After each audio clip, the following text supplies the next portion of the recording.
사는 증시 각도기. 안녕하세요, 증시 각도기 시청자 여러분, 투자자 여러분, 도기마을 여러분.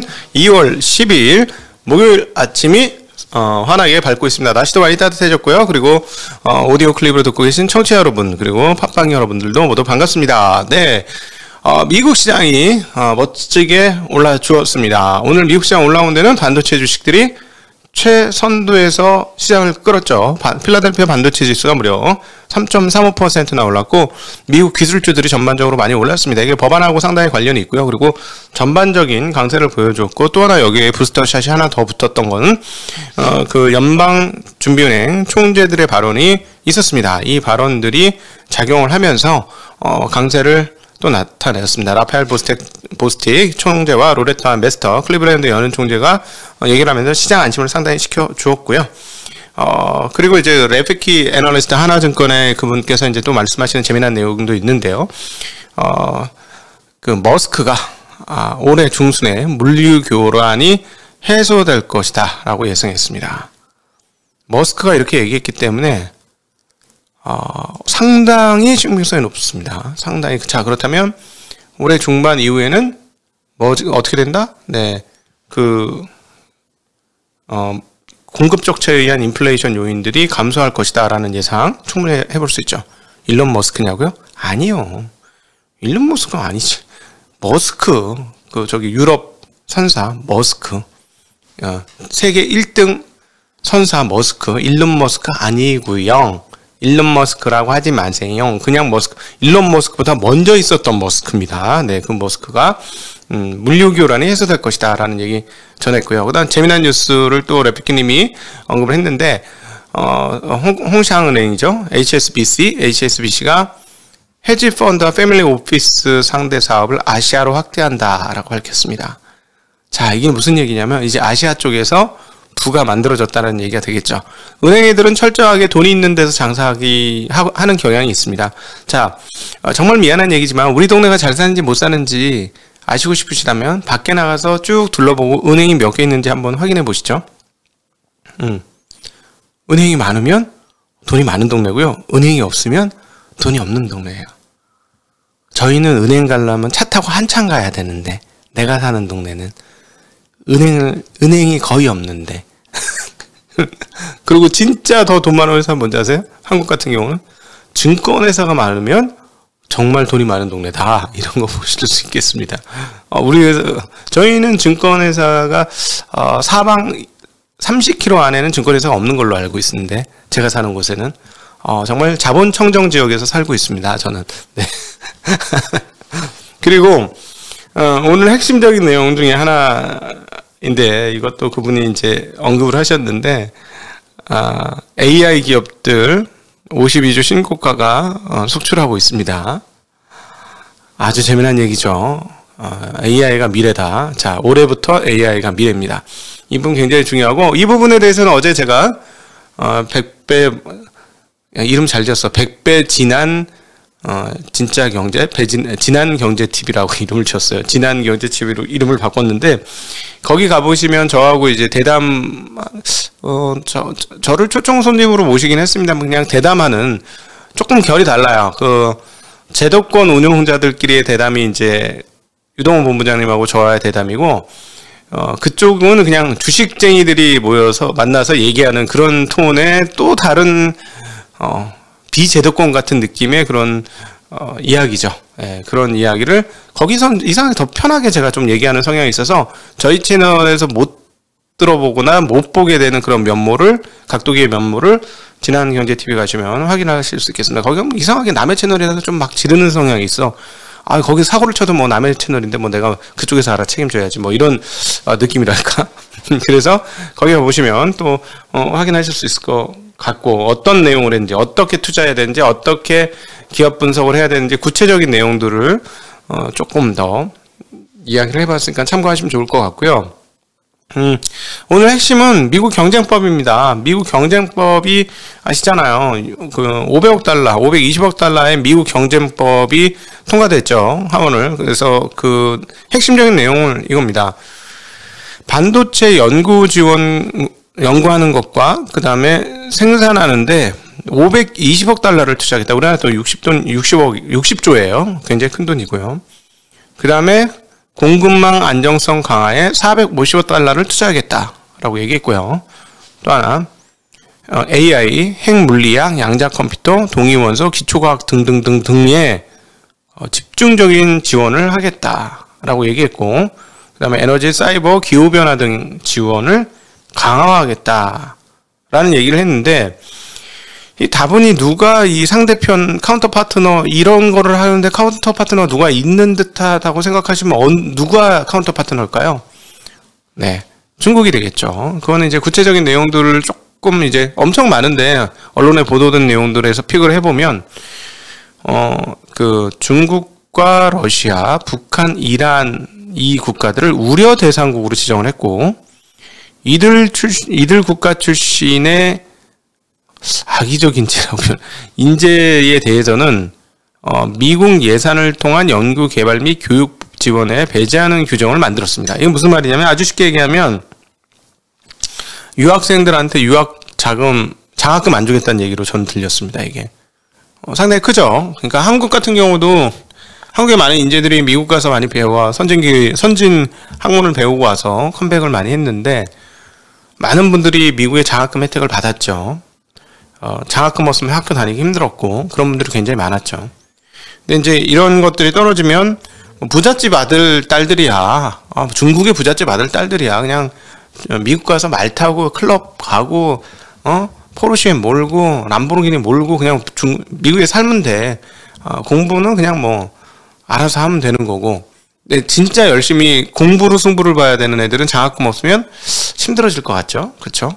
그래서 이런 것들은 향후에 지금 나왔던 미국 경쟁법의 내용과 그리고 이런 그 내용상의 이런 내용들을 살펴보면 확실하게 중국을 많이 의식하고 있고 중국을 제어하려고 엄청나게 노력하고 있구나. 굉장히 중요한 문제이죠. 왜냐하면 내가 최고고 나머지는 그만 하면 달러 패권이 유지가 되는데, 나하고 등치가 비슷한 애가 나와서 어떤 지역에서부터 자기 통화를 돌리기 시작하면 이거는 못 참지. 이건 못 참지. 이건 안 되지. 지금 근데 이제 이번에 이제 베이징 올림픽 하면서 보니까 중국의 영향이 좀 딸리네요.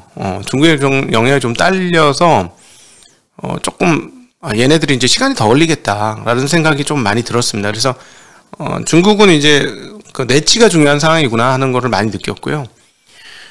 이렇게 되면 미국이 이런 정도까지 가면 중국의 첨단 기술을 과연 어떻게 될까? 아무래도 위축이 좀 될 수도 있겠구나 하는 생각을 좀 많이 하게 됩니다. 특별히 반도체 쪽에서는 우리가 이제 다 만들 테니까 중국 가지 마 하는 뉘앙스도 여기 포함되어 있거든요. 그러니까 이게 참 미중 간의 그 무역 갈등이 상당한 것이고, 물류 적체는 하반기에 끝날 것이다 라고 생각해 볼 수 있죠. 모두의 머스크의 얘기를 인용해서 말씀드렸던 것처럼. 그런데 반도체 공급난이 과연 해소될 수 있을 거냐 하는 데는 약간 의문이 같이 동시에 드는 것도 사실입니다. 중국 쪽에서 나오는 저가형 반도체가 공급이 과연 원활할 것이냐, 원활할 수 있을 것이냐는 고민이 약간 생기는 것도 사실입니다. 뭐 지켜는 봐야 되겠죠. 왜냐하면 장기적인 시계열이죠. 이런 미국 경쟁법은 뭐 64조를 쓰려면 시간이 필요할 거 아닙니까? 60조 원 돈을 쓰려면 시간이 필요해요. 공장 짓는 데 시간이 필요하고, 장비 설치하는 데 시간이 필요하고, 세팅하는 데 시간이 필요하고, 다 시간이 필요합니다. 그렇기 때문에 장기적인 시계열이고요. 단기적인 시계열로는 그 저렴한 반도체 칩 공급이 과연 어떻게 될까 하는 고민은 계속 되게 남아있는 상황이고요. 덕분에 이제 이런 법안 때문에 필라델피아 반도체 지수가 무려 3.36% 올랐고, 인텔 2.25, 퀄컴 3%, 마이크론 테크놀로지 4.76%, 어플라이드 머티리얼스 3.9, AMD 3.6, 엔비디아 6.36, ASML 4.12% 등등 반도체 주식들이 거의 폭등각이 나왔습니다. 그러면서 기술주 전반을 다 올렸는데요. 핀비즈닷컴 보시면 다시 한번 얼마나 많이 올랐는지 미국 증시가 전반적으로 확인하실 수가 있습니다. 특별히 기술주들의 상승이 눈에 두드러졌는데요. 파란 녹색이 많이 오른 거죠. 보시면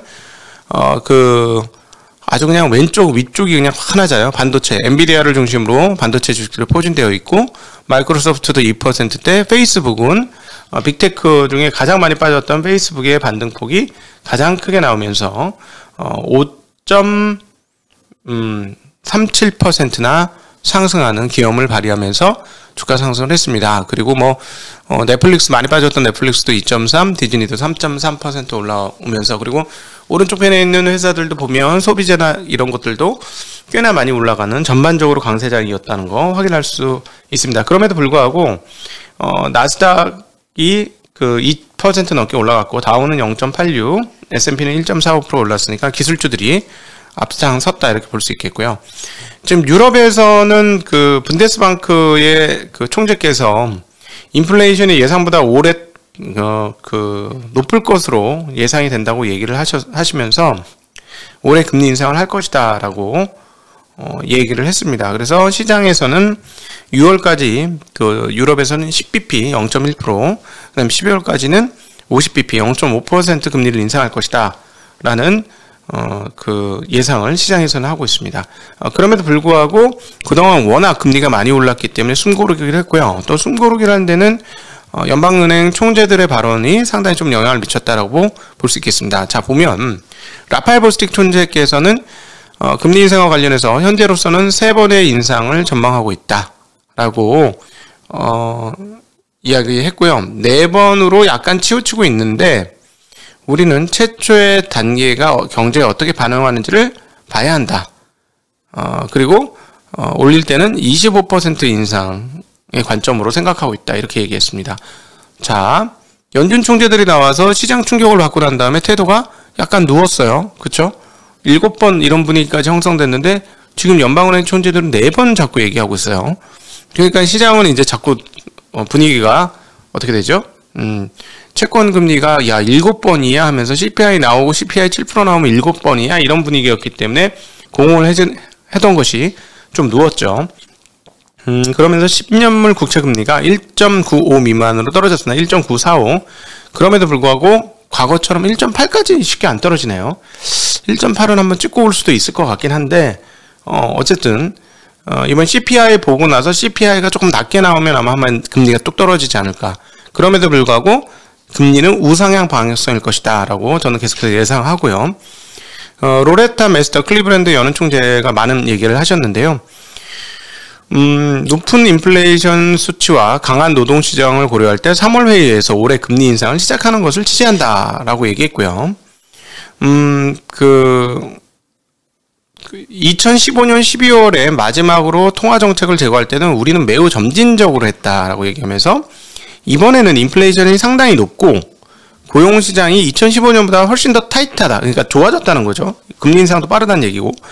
그렇기 때문에 금리를 더 빠른 속도로 인상하는 것이 적절하다라고 얘기했고요. 그럼에도 불구하고 50bp처럼 이렇게 큰 폭으로 움직일 만한 강한 케이스는 보지 못했다라고 얘기했고, 그리고 2017년, 18년에 이루었던 대차 대조표 축소보다 대차 대조표 축소 속도는 더 빠른 속도로 진행하는 것이 좋겠다라고 얘기했고, 연준 원칙은 원금 재투자 금액을 조정해서 대차 대조표 자산을 줄이는 것이라고 명시하고 있지만, 이게 무슨 말이냐면, 그냥 롤오버 안 하고 그냥 오는 거 그냥 상환시키고 끝내겠다라는 얘기인데, 연준의 포트폴리오 구성을 주로 국채로 전환하는 속도를 높이기 위해서 축소 기간 중 어느 시점에 주택 저당 증권 MBS 일부를 매도하는 것을 지지한다. 근데 이거를 해석해 보면 무슨 말이냐면, 채권을 들고 있는 것 중에 국채를 들고 있는 게 우리 원칙이니까 MBS부터 그냥 팔아버리자 라는 얘기로 저는 들었습니다.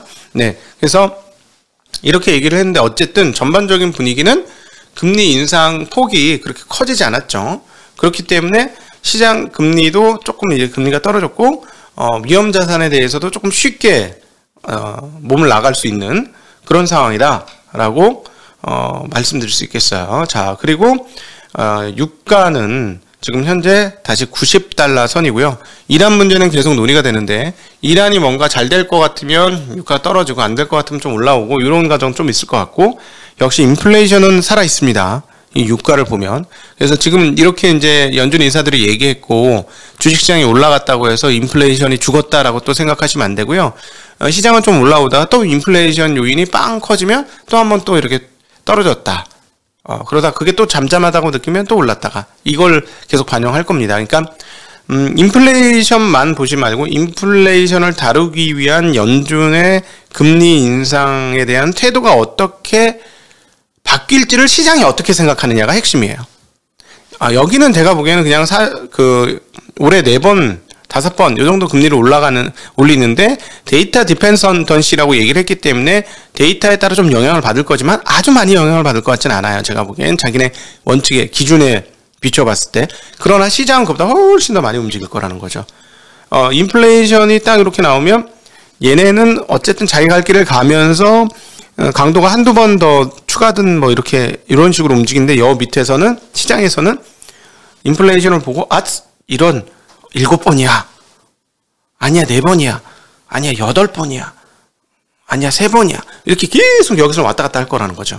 그래서 그 변동성은 시장에서 계속 지금 존재하고 있는 변동성이 될 수밖에 없다라는 점을 기억하시면서 시장을 대응하시면 시장 대응이 조금 더 이해하기 쉬우실 것이고요. 그래서 계속 말씀드리지만 심리적으로 시장에 휩쓸리면 나만 하는 게 없을 것이다. 그래서 자기 길 가야 된다 하는 말씀을 다시 한번 드리고 싶습니다. 자, 오늘은 좋은 날이네요. 한국 시장도 현재 그 야간 선물 시장에서 0.79% 올랐고 지금 원화 환율은 1195원입니다. 그래서 제가 보기에는 한국 시장 상당히 좋을 것 같고요. 장단기 금리차는 10년물이 더 많이 빠져서 이제 60bp 언더까지 빠지는 흐름들을 보여주고 있습니다. 오늘 함께 해주신 여러분께 진심으로 감사드립니다. 안녕.